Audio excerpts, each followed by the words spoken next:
लेंगे, पर हम जब लेंगे तो फिर तुमको समझ में ही नहीं आएगा कि अब क्या करें प्रभु।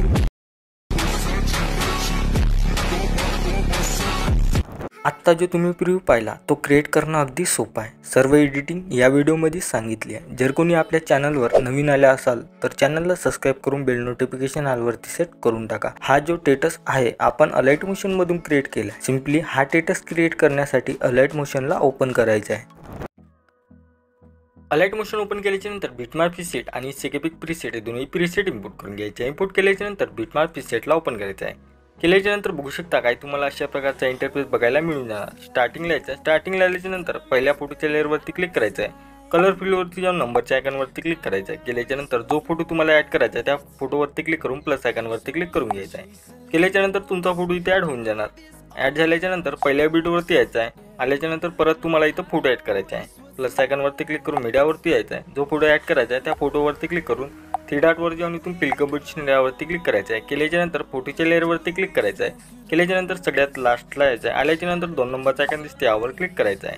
केल्याच्या नंतर दुसऱ्या बीटवरती आल्याच्या नंतर आता जेवढे तुम्हाला इथं बीट दिसणार तेवढे इथे तुम्हाला फोटो कट करून घ्यायचे आहे। त्याला तर मी असे सर्व फोटो कट करून घेतो। फोटो कट झाल्याच्या नंतर आता तुम्हाला पहिल्या बीटवरती यायचं आहे। आल्याच्या नंतर आता तुम्हाला इथे एक PNG जे इमोजी PNG आहे ती दिली आहे ती तुम्हाला इथे ॲड करायची आहे। ॲड करण्यासाठी प्लस आयकॉनवरती क्लिक करून मीडियावरती यायचं आहे। ज्या फोल्डरमध्ये तुमची PNG आहे त्या PNG वरती तुम्हाला क्लिक करायचं आहे। काही अशा प्रकारची PNG आहे, PNGला खाली आणायचं आहे। तर हे झाल्याच्या नंतर PNGच्या लेअरवरती क्लिक करून सगळ्यात लास्टला यायचं आहे। आल्याच्या नंतर 2 नंबरचा आयकॉन दिसते यावर क्लिक करायचं आहे। केल्याच्या नंतर इथून बॅक येऊन जायचं आहे। बॅक आल्याच्या नंतर सेकेपिक प्रीसेटला ओपन करायचं आहे। केल्याच्या नंतर पहिला फोटो दिसते त्या पहिल्या फोटोच्या लेअरवरती क्लिक करून इफेक्टवरती जाऊन थ्री डॉटवरून कॉपी पेस्ट करायचं आहे। बॅक यायचं आहे। बिटमार्क प्रीसेटला ओपन करायचं आहे। केल्याच्या नंतर तुम्हाला पहिल्या फोटोवरती यायचं आहे। आल्याच्या नंतर पहिल्या फोटोच्या लेअरवरती क्लिक करून इफेक्टवरती जाऊन थ्री डॉटवरून पेस्ट इफेक्ट करून घ्यायचं आहे। केल्याच्या नंतर तुम्हाला 2 फोटो सोडायचे आहे। सोडल्याच्या नंतर तुम्हाला 11.28 सेकंदावरती आल्याच्या नंतर ह्यावाल्या फोटोला हा इफेक्ट पेस्ट करून घ्यायचा आहे। केल्याच्या नंतर इथून बॅक यायचं आहे। सेकेपिक प्रीसेटला ओपन करायचं आहे। 2 नंबरच्या फोटोच्या लेअरवरती क्लिक करून इथला इफेक्ट कॉपी करायचा आहे। केल्याच्या नंतर बॅक यायचं आहे। बिटमार्क प्रीसेटला ओपन करायचं आहे। केल्याच्या नंतर आता तुम्हाला 2 नंबरच्या फोटोच्या लेअरवरती क्लिक करून हा इफेक्ट इथं पेस्ट करून घ्यायचा आहे। केल्याच्या नंतर एक फोटो सोडायचा आहे। सोडल्याच्या नंतर तुम्हाला यायचं आहे 12.24 सेकंदावरती आल्याच्या नंतर हवाल्या फोटोला हा इफेक्ट पेस्ट करून घ्यायचा आहे। केल्याच्या नंतर बॅक यायचं आहे। सेकेपिक प्रीसेटला ओपन करायचं आहे। 3 नंबरच्या फोटोच्या लेअरवरती क्लिक करून हा इफेक्ट इथून कॉपी करायचा आहे।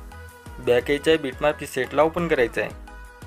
केल्याच्या नंतर आता तुम्हाला 11.10 सेकंदावरती आल्याच्या नंतर ह्या फोटोला हा इफेक्ट पेस्ट करायचा आहे। केल्याच्या नंतर सगळ्यात लास्टच्या फोटोला हा इफेक्ट पेस्ट करून घ्यायचा आहे। केल्याच्या नंतर बॅक यायचं आहे। सेकेपिक प्रीसेटला ओपन करायचं आहे। केल्याच्या नंतर तुम्हाला 2 लेअर दिसणार, या दोन्ही लेअरला सिलेक्ट करून इथून कॉपी लेअर करायचा आहे। केल्याच्या नंतर बॅक यायचं आहे। बिटमार्क प्रीसेटला ओपन करायचा आहे। केल्याच्या नंतर हा जो काही तुम्हाला आयकॉन दिसते यावर क्लिक करून इथून पेस्ट लेअर करायचा आहे। केल्याच्या नंतर दोन्ही लेअरला सिलेक्ट करून सगळ्यात लास्टला यायचं आहे। आल्याच्या नंतर खाली तुम्हाला आयकॉन दिसते यावर क्लिक करायचं आहे। केल्याच्या नंतर आता तुम्हाला 2 नंबरच्या लेअरवरती क्लिक करायचं आहे। केल्याच्या नंतर एक्स्ट्रा पार्ट इथून कट करून घ्यायचा आहे। तर तुमचा व्हिडिओ इथे एकदम रेडी झालेला आहे। तर त्याला सेव्ह करण्यासाठी तुम्हाला शेअरचा आयकॉन दिसतं यावरती क्लिक करायचं आहे। एक्सपोर्टवरती क्लिक करून घ्यायचं आहे। केल्याच्या नंतर तुमचा व्हिडिओ तुमच्या गॅलरीमध्ये सेव्ह होऊन जाणार। आजच्या व्हिडिओमध्ये इतकंच, भेटू पुढच्या व्हिडिओमध्ये।